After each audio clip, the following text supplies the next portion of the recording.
Hey guys, welcome to my video. I'll be teaching you guys how to beat the Molten boss, and that's really all this is. So, what you're going to want to do is you're going to want to first make sure you find the right map. So, like Grass Isle is a great option for this tutorial, but yeah, that's definitely the map I'd go with. So, you're just going to be using the farm, the DJ, the commander, and these other two main troops, which are the militant and the turret. So, let's get into it. So, first, you want to find this little spot right here to place your farm. And then once you do that, you can just follow the rain, you can just follow like the little loop, and that's all we're going to be doing for like the first 6 waves. So yeah, I'll just show you a little bit more. You're just going to follow up here, and you're literally just going to sit here for like way too long. We're just abusing the fact that we can take a lot of hits from enemies, so I'm just going to speed this up here. We're going to be taking out all of the zombies totally with our troops, not with just killing them and smashing them into the back wall. But once we get some more farms down here, we're just going to keep upgrading and upgrading and upgrading. This took like a long time to do, so just like, yeah. Once you get like a lot of farms, you gotta start paying attention after wave 6, because once you hit wave 7, you gotta start defending, or else you are going to die. So with our money we just got, we're gonna place a militant and upgrade it once. And as you guessed it, we are going to go back to farming. Woohoo! Just another little speed up here because farming is not the most fun thing in the world, but it kind of has to be done in like all TDS rounds. You can do it without farming, it's just a lot harder. Cowboy's another good option for farming, but it's also not the best. So we're just going to take out this boss here and in 2 more waves. So we're just preparing, getting this DJ to have a discount. We can't afford it yet, but we are going to get the DJ have a discount to make our farming cheaper for the rest of the round and to make our troops a lot cheaper too. So Militant is a great starting troop. You can't afford it right away, but it's a little bit worse than the minigunner, but it's still really good. So we're just going to take out these flows here. So now that we have that income boost, we are going to place 3 more militants, take them all to level 1, because there's now going to be a boss here. But basically, now that we're at a boss, we are going to do what we did before, and we're going to start upgrading our farms again. So yeah, I'm just going to speed this up. We're going to get them all into the trees. Doesn't really matter what order, you just got to get them all the trees. Those will give you 2 times more income than we had with the wheat farm. I had to take out these 2 bosses, pretty easy, nothing hard. So we're just gonna keep farming a little bit, but now we have these farms. We're not gonna go past level 3, we're gonna work on our DJ. And then we're just gonna keep upgrading DJ. Once again, that's money, of course. So wait for these bosses. Now we can finally afford the max DJ upgrade. Now we're gonna start working on our farms again. We're gonna try to max them out as soon as we can. These hiddens are pretty easy to handle, they're nothing bad at all. Farms become a little bit expensive, but that's what our DJ money boost is for. So here is our first RNG wave. If we get unlucky, we're going to have to upgrade our troops. And I can already tell that I got 2 bosses that I need to upgrade them. So I'm going to get all 3 of those to level 2. I'll just take those out. That's a lot there actually, that's kind of scaring me, but I'm just going to keep working on my farms. It automatically skips you, but this next wave, 17, isn't that hard as it only sends out 4 mysteries. So it's really hard to get bad RNG at this point, but if you do, you can always place another militant if you feel like you're going to lose. But at this point, we're just going to keep farming because we can handle a little boss or 2. There's no point in skipping this wave. I'll do it anyways, but like, ran out of time. Alright, so yeah, we're now going to be continuing to max out the rest of our farms. But actually no, I'm going to get a turret at this point, as we kind of need it, because there's so many mysteries. We could get piled up with like 8 bosses, which appears it's going to happen to me. So if this happens, just get your turret to level 2, and it should handle it down. Because the turret has a really long range, so if things get far, it'll take it out. We're going to continue to just upgrade our farms here.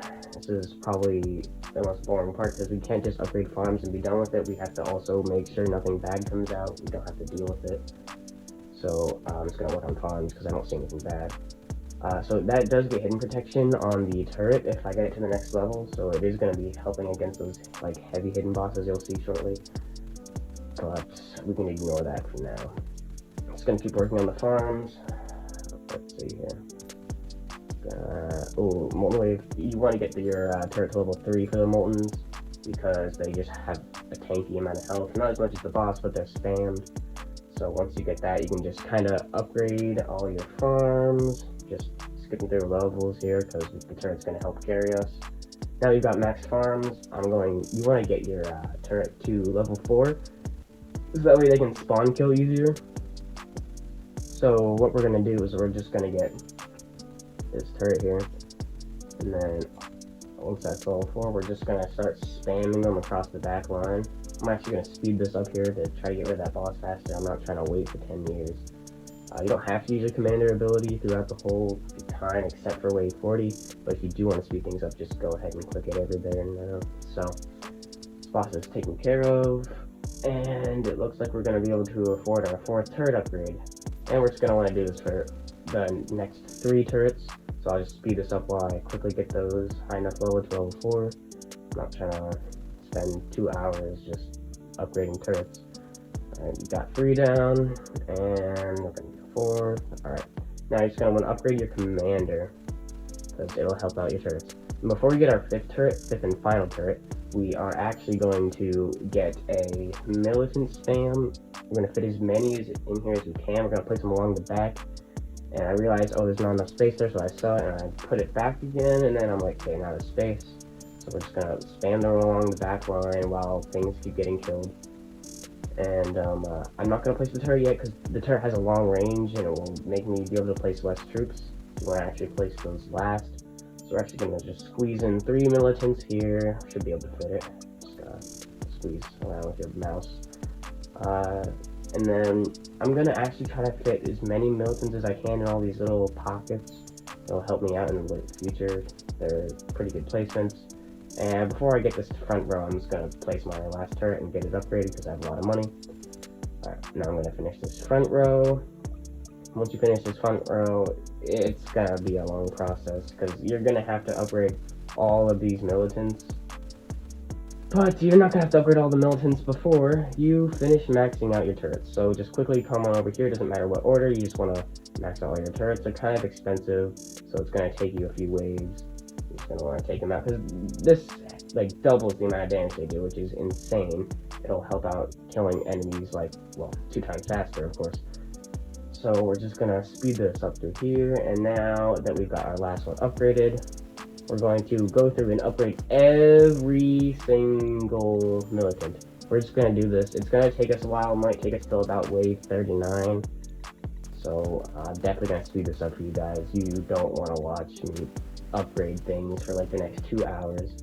So we're just going to be upgrading these, and then once we get all these done, we're probably going to sell our farms. Most people think we should sell our farms at wave like 40 to get our most money, but I'm actually going to go ahead and sell them at wave 39 here, because I don't like the stress of selling and placing troops at the last wave. That's a little too much. I don't really like it. So I'm actually just going to get 2 more commanders real quick with the money I just got from selling my farms, and we'll be able to do the commander ability.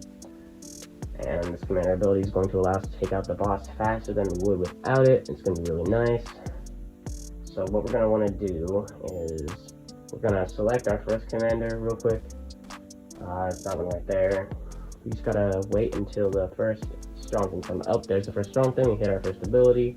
It'll take them out faster. And then before we do the next ability, we want to wait till the first timer gets to 20 seconds. Once it gets to 20 seconds, we can go ahead and activate our second. The boss just stunned like all of our troops except for the turrets. That's why they're in the back. So now our commander is going. It's almost at 20 seconds. We want to activate our third commander now. And then if we check the third commander that we just activated, we're going to do the same thing. Once it hits 20 seconds, go to the next commander. That'll make it like an infinite loop of commander abilities. It's really convenient for taking out things a lot faster. And now that we're here, I'm just gonna activate it, but we don't need it. It's really all we needed. And yeah, that's how you beat the Molten boss for level 50 players. It was pretty easy, so yeah.